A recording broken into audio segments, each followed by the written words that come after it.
இந்த ஃபங்க்ஷன் வந்து 2 மணிக்கு ஆரம்பிச்சிருக்க வேண்டியது, 2 மணிக்கு தான் முடிய போகுது. ரெடியா இருங்க. எடிட்டர் யூனியன் ஃபங்க்ஷன் வந்தா கரெக்டாக ஷார்ப்பாக எடிட் பண்ணி பேசணும் இல்லையா? அந்த சென்ஸே இல்லாமல் எல்லாரும் பேசிட்டு இருக்காங்க. என்னங்கடா சிக்கல் இது? இப்போ அமீர் வந்து எவ்வளோ நேரத்துக்கு முன்னாடி வந்தார். அதனால நான் ரொம்ப ஷார்ப்பாக, ஒரு டைரக்டர் தான் பெஸ்ட் ஃபர்ஸ்ட் எடிட்டராக இருக்கணும். நான் இதுவரையிலும் எல்லாரும் எடிட்டர்களை போடுறாங்க, நான் உங்களை தப்பு சொல்ல. ஃபர்ஸ்ட் ஒரு டைரக்டர்ன்றவன் தான் எடிட்டிங் சென்ஸோட படம் எடுக்கணும். அப்படி எடுத்துட்டா எடிட்டருக்கு ஜாஸ்தி வேலை இல்லை. அப்புறம் ஒரு எடிட்டர்ன்றவன் ஒரு கிரியேட்டிவா திங்க் பண்ணக்கூடிய ஆளா இருக்கணும். ஒரு கதைன்னா என்ன, இந்த டைரக்டரோட கதையை, ஒன்லைனை, சீன்ஸை முதல்ல கேட்டுக்கணும். எத்தனை எடிட்டருக்கு கதை தெரியுது? இது நிறைய விஷயங்கள் இருக்கு. பேசினா நான் வந்து அப்புறம் யாருமே எடிட் பண்ண முடியாது. ரொம்ப நேரமா ஆமா, நீ ஒரு மேட்ரை போட்டியே. நான் முதல்ல திரைப்பட கல்லூரியில் படிக்கும்போது செகண்ட் இயர்ல எனக்கு மூமேத்தா சார் எனக்கு வாத்தியார், கவிஞர் மூமேத்தா. அவர் வந்து, நீ என்ன டெய்லியுமா உங்களுக்கு ஷூட்டிங் இல்லை, 300 அடி எடுக்கிறது தான் செகண்ட் இயரில் வேலை. ஒரு 3 தடவை 300 அடி எடுப்போம். அது வரையிலும் வேலையே இல்லை சார். அப்படின்னா வா, நான் இன்னொருத்தர்கிட்ட சேர்த்து விட்றேன்ட்டு கொண்டு போய் எடிட்டர் வெள்ளைச்சாமி சார்கிட்ட சேர்த்து விட்டார். அந்த மனுஷன் ஒரு வாரத்துக்கு 4 படம் எடிட் பண்ணுவார். அவர் தூங்கி நான் பார்த்ததே இல்லை.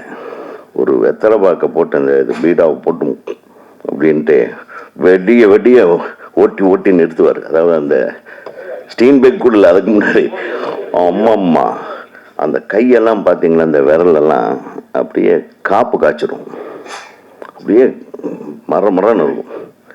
எடிட்டர்ன்றது எவ்வளவு கஷ்டமான வேலையாக இருந்தது, இன்னைக்கு எவ்வளவு சிம்பிள் ஆயிடுச்சு. இன்னைக்கு விரல் நுனியில் வந்துடுச்சு. அப்போ அவ்வளவு கஷ்டமா இருக்கும்போது எடிட்டர்ஸ் வேர் டேலண்டட். இன்னைக்கு இவ்வளவு ஈஸியா இருக்கும்போது எடிட்டர்ஸ் எல்லாத்தையும் சொல்லல, நிறைய பேருக்கு எடிட்டிங் தெரிய மாட்டேங்குது. சும்மா உங்களை புகழ்ந்துக்கிட்டே இருக்கிறதுக்கெல்லாம் நம்ம இங்கே வந்து உட்கார்ந்துட்டு கூடாது. ஏதோ தேவையா நீ ஒரு பிட்டை போட்டு அவங்க எடிட்டர் தான் முதல்ல அப்படின்னு சொன்னதுக்கு நான் வந்து இல்லை அவங்க வந்து அவங்க வீட்டுக்காரர் எவ்வளவு ஈஸியா விட்டு கொடுத்துட்டாரு பாருங்க. அவர் எவ்வளவு பெரிய டைரக்டரு ராஜகுமார்னு, இவ்வளவு நல்ல மனிதர். அவரை விட்டுட்டு எடிட்டர் தான் வந்து முதல்ல நீங்க மேடை ஏற்றணும். என்னங்க அது? ஐயோ அதெல்லாம் இருக்கு. ஹார்ட் ஆகுது, பீட் ஆகுது. ஃபர்ஸ்ட்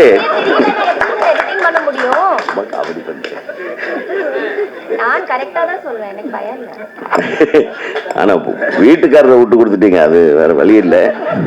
எங்க ராஜகுமார் வந்துருக்கார? நான் தம்பிக்கு போன்ல பேசிக்கிறேன். அவங்க சொன்னது உண்மையா கரெக்ட் தான். அதாவது டைரக்டர்ன்றது ஹார்ட் மாதிரி, டைரக்டர்ன்றவன் இதயம் மாதிரி.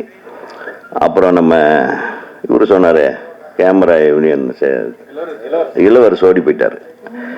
அவர் பண்ண தப்ப கரெக்ட் பண்ணவனா எடிட்டரு. அதனால ஜட்ஜை விட்டுட்டு சீன் ஷாட் எடுத்துட்டாப்லையா எப்பேற்பட்ட. அதனாலதான் கேமரா மேன் வேலை கிடைக்காம நடிக்க போயிருக்காப்ல. காடாம போட ஜட்ஜை தேடி போன ஆளுக்கு நீதாயா ஜட்ஜுன்னு உட்காந்து வச்சுட்டாங்க கூட இல்ல. ஒரு அநியாய ஒரு கேமராமேன் இப்படியா இருப்பா? எங்க அவரு? ஆடா பாவி, உன்னுடைய வீக்னஸ் எல்லாம் சொல்லிட்டு போயிட்டிய. இதுக்கு வேற யூனியன்ல வேலை செக்ரட்டரியா ஜட்ஜ் இல்லாமையே ஜட்ஜ் வச்சு சீன் எடுத்துட்டு அதெல்லாம் பார்த்து வெக்ஸ் ஆயிட்டேன் நான். இப்ப நான் என்ன பேசுறதுன்னு தெரியல. இவங்க ஒரு பிட்டை போடுறாங்க, அவங்க ஒரு பிட்டை போடுறாங்க. இது எந்த பிட்டு கரெக்டான பிட்டுன்னு கரெக்ட் பண்றது உங்க கையில தான் இருக்கு எடிட்டர்ஸ். இந்த பிட்டுகள் எல்லாம் வந்து உங்களுக்கு கதைக்கு உதவாது. ஒரு டைரக்டர்ன்றவன் ஹார்ட் மாதிரி, கேமராமேன்ன்றவன் கண்ணு மாதிரி, எடிட்டிங்ன்றது இவங்க சொன்ன மாதிரி அதுதான் பீட், ஹார்ட் பீட் மாதிரி. ரித்தம் அப்படிங்கிறது ஒன்று இருக்கு. அது ஒரு படத்துல ரித்தம் எங்க வந்து கரெக்டா கட் பண்ணுமோ அங்க கட் பண்ணாதான் அந்த படத்தோட அந்த சீனோட சீக்வன்ஸோட உணர்வுகளுக்கு தகுந்த மாதிரி கட் பண்ணணும். சும்மா எடுத்த உடனே 4 அடிக்கு வெட்டி விடுறது எடிட்டிங் அல்ல. அப்புறம் 20 கேமரா, 12 கேமரா, 5 கேமரா, 6 கேமரான்னு ஒரே சீனு, ஒரு 30 ஷாட்ல எடுக்கிற சீனை 300 ஷாட்ல எடுத்துட்டு எடிட்டர் கொடுத்துறது. அவனுக்கு எந்த ஆங்கிள் எதை கட் பண்றதுன்னு தெரியாது. இன்னைக்கு இருக்கிற எடிட்டர்களோட போராட்டம் எனக்கு தெரியும். நானே ஒரு படத்துல ஒரு 2 சீன் நடிச்சேன். ஒரு சீன் ஒரு 3 நாள் எடுத்தாங்க. நான் 3 டைலாக் தான் பேசுறேன். 3 டைலாக் தான். நானு, நாசரு இவங்க எல்லாம் நடிச்சோம். கிட்டத்தட்ட அது ஒரு 30 ஆங்கிள் எடுத்தாங்க. கடைசியில ஒரே ஆங்கிள் நான் பேசுற ஒரு டைலாக் அவ்வளவுதான் பண்ணு. எதுக்குப்பா இவ்வளவு எடுக்கிறீங்க? அதை போட்டு இந்த எடிட்டருக்கு தலையில கட்டி அவன் 1 வாரமா பார்ப்பான் அந்த சீன். இது எதை எடுக்கிறது? சிலதை பார்க்கவே மாட்டாங்க. நம்ம கேமராவில் வர கண்டென்ட்டை, டிஜிட்டல் கண்டென்ட்டை அவ்வளவு பார்க்க முடியாது. 2வது நாள்ல ப்ரொடியூசர் எனக்கு இன்னுமே எடிட் பண்ணல அந்த சீன் என்பாரு. சரி, எது கிடைக்குதோ அதில் எடிட் பண்ணி போட்டுருவேன். என்னுடைய லுக் ஒரு பக்கம், அவருடைய லுக் ஒரு பக்கம், இப்படி எல்லாம் எடிட்டிங் இருக்குங்க. இதெல்லாம் உணர்ந்துக்கணும். சும்மா நம்ம தான் ஜீனியஸ் அப்படின்னு எல்லாரும் சொல்றாங்க. நீங்க எல்லாமே புத்திசாலி தான். ஆனா நீங்க மட்டும் புத்திசாலிகளா இருந்தா வேலை நடக்காது. உங்களுக்கு கண்டென்ட் கொடுக்குற டைரக்டரும் புத்திசாலியா இருக்கணும். அப்பதான் எடிட்டருக்கு நல்ல பேர் வரும். ஸோ மெயின் மேட்ரு எங்க? ஹார்ட் தான். ஹார்ட் இருந்தால் தான் கரெக்டாக உங்களுக்கு பல்ஸில் கட் பண்ண முடியும். அதே மாதிரி மியூசிக் டைரக்டர் ஒரு சார் சொன்னார், ஒரு மியூசிக், அதாவது எந்த மாதிரி மியூசிக்கு எப்படி எடிட் பண்ணணுன்றது தெரியணும். இந்த டஸ்ட்பின்ல படுத்தவர்கிட்ட எல்லாம், சாரி என்ன பின் அது? அந்த பின்னு உண்மையிலும் நான் அந்த பின்னுகிட்ட ஒரு மாதிரி ஸ்மெல் வரும். ஏன்னா அந்த பிலிமை கட் பண்ணி உள்ள போட்டு அந்த துணியே ஒரு மாதிரி கெமிக்கல் வாசம் வரும். அதுக்குள்ளேயே ஒரு மனுஷன் படுத்திருக்காங்க. அந்த கெமிக்கல் வாசம். நான் எடிட்டர் வெளிச்சாமி சார் ரூம்ல தான் அதெல்லாம் இல்ல அந்த ஸ்மெல்லையும் படுத்துட்டு வந்ததுனாலதான் இவர் இன்னைக்கு மணக்கிறார், நடிக்கிறார். இன்னைக்கு ஒரு படத்துல நடிச்சு ஒரு மிகப்பெரிய பேர் வாங்கிட்டு மெயின் ஹீரோவை தள்ளிட்டாங்க. இவரையே பேசிட்டு இருக்காங்க, இவரை பத்தியே பேசிட்டு இருக்காங்க. அவருக்கு என்ன உருட்டு, அப்பா என்ன ஸ்பீச்சியா! நீ அரசியலுக்கு போயிருக்க வேண்டிய ஆளு, சினிமாவுக்கு வந்துட்ட. நீ அது கூட ட்ரை பண்ணல. வேற ஏதாச்சும் ஒரு பின்னு கிடைச்சா, பொலிட்டிக்கல் பின் கிடைச்சா, ஒரு 4 நாள் படுத்து தூங்குனீங்கன்னா கரெக்ட் ஆயிடும். அழகா இருந்தது. நான் சொல்றது சும்மா காமெடிக்காக சொல்றேன். பிரம்மாண்டமா பேசினாங்க. அதுல ஒரு பொன்விழா ஆண்டுன்னு சொல்லி குறிப்பிட்டாங்க நம்ம தலைவர் பேசும்போது, கோபி கிருஷ்ணா. உண்மையிலுமே பொன்விழா ஆண்டுக்கு உண்டான ஒரு இது ஸ்டார்ட் ஆயிருக்கு. அது ஒரு மிகப்பெரிய ஒரு நிகழ்ச்சியா பண்ணுங்க. நிகழ்ச்சியா பண்ணி அதுக்கு நாங்க எங்க சப்போர்ட் எல்லாம் திருப்பி இருக்கு. நீங்க இந்த அபார்ட்மெண்ட்ல இருக்கீங்களா, அது ஒரு இண்டிவிஜுவல் பில்டிங் பண்ணுங்க பார்க்கலாம். அந்த மாதிரி ஏதாச்சும் ஒரு முடிவு எடுத்து, அப்புறம் ஏற்கனவே இருந்த அசோக் மேத்தா சரியில்லை, அவரு சரியில்லை, இவரு சரியில்லைன்னு சொல்லாம அது அந்த இது விட்டு அவங்களையே ஒரு தலைவராக போட்டு அந்த குழுவுக்கு நீங்க தான் தலைவர்னு அவங்க கிட்ட வேலை வாங்குங்க. ஏன்னா அவங்களுக்கு நிறைய மேட்டர்கள் தெரியும். ஆக எல்லாரும் ஒற்றுமையா இருந்து, செல்வமணி சொன்ன மாதிரி இன்னைக்கு சினிமான்றது ஒரு தனி மனிதன் கைக்கு போயிடுச்சு. அமைப்புகளால இனிமேல் கண்ட்ரோல் பண்ண முடியாது cinema. Anybody can create anything.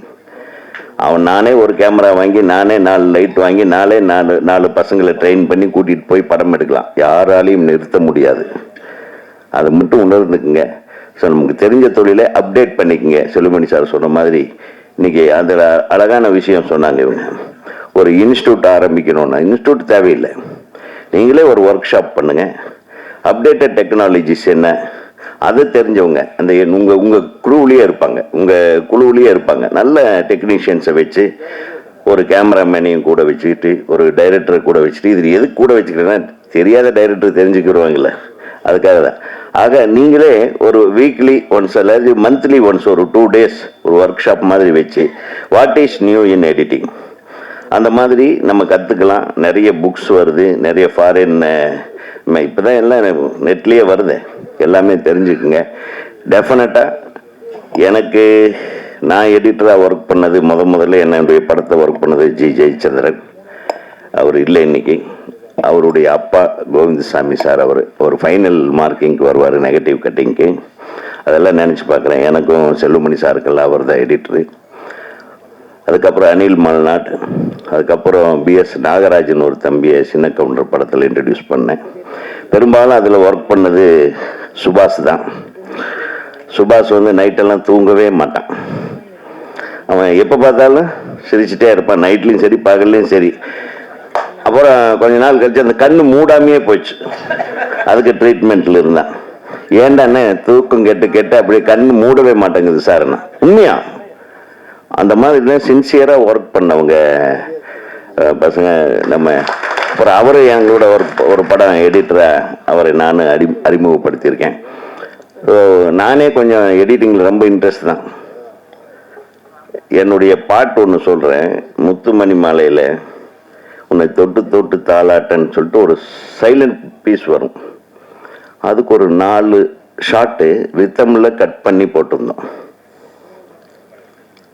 அதுக்கப்புறம் ஒரு 4-5 நாள் கழிச்சு பாலு மகேந்திரா சார் திரும்பி அவர் நான் வரும்போது எனக்கு ஒரு உதவி இங்கே வாங்க அப்படின்னு. என்ன சார் அப்படின்னு நான் கட்டிப்பிடிச்சி, என்னையா எடிட்டிங்கன்னு. சார் என்ன சார்ன்னு, அந்த சைலண்ட்டுக்கு போட்ட ஷாட்டு பாரு எக்ஸலண்ட் அப்படின்னு என்னை கட்டிப்பிடிச்சி. சார் நான் இல்லை சார், நான் சொன்னேன் இந்த ஒரு 4 சைலண்ட் கட் பண்ணுங்கடான்னு. பசங்க தான் பண்ணாங்க, நான் பெரிய அறிவாளி கிடையாது. பட் இருந்தாலும் அங்கே ஒரு இயக்குனரை தூக்கி நிறுத்துறது ஒரு எடிட்டர் தான் என்று சொல்லி நீங்கள் என்றும் வாழ்க. இன்று பதவியேற்றிருக்கும் பழனியப்பன், ரவிச்சந்திரன், கோபி கிருஷ்ணா, கௌதமன், சங்கர், கோபாலகிருஷ்ணன், சாபு, ஜோசப், எம் சங்கர் மற்றும் அனைத்து செயற்குழு உறுப்பினர்கள் வாழ்க வளமுடன், மிகச்சிறப்பாக செயல்படுங்கள் என்று கூறி வாழ்த்து சொல்லி தமிழ்நாடு திரைப்பட இயக்குநர்கள் சங்கத்தின் சார்பாக உங்களுக்கு நல்வாழ்த்துக்களை சொல்லி விடைபெறுகிறேன். வணக்கம்.